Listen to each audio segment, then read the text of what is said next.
આ કૃષ્ણનું જ સંચાલન છે. કોને કેટલું કઈ રીતની માયા ગોઠવી કૃષ્ણનું જ સંચાલન છે.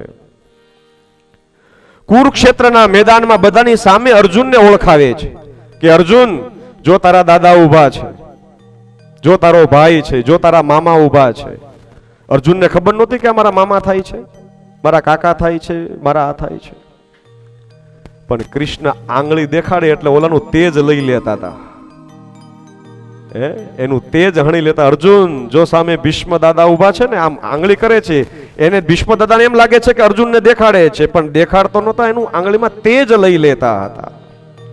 દરેક વ્યક્તિઓનું તેજ લીધું એટલે અર્જુનને કીધું, હવે તમ તારે તું કરી નાખ. તમ તારે હવે કહી દો, અર્જુનને ચડાવે બાણ, યુદ્ધ એ જ કલ્યાણ. એ યુદ્ધ પછી અર્જુન કરે છે.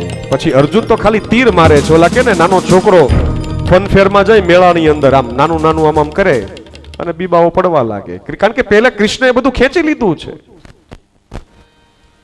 ઈચ્છા મૃત્યુ ધરાવતા ભીષ્મ પિતામાં સામાન્ય નહોતા, પણ અહીંયા તો પૂર્ણ પુરુષોત્તમ હતો ભાઈ.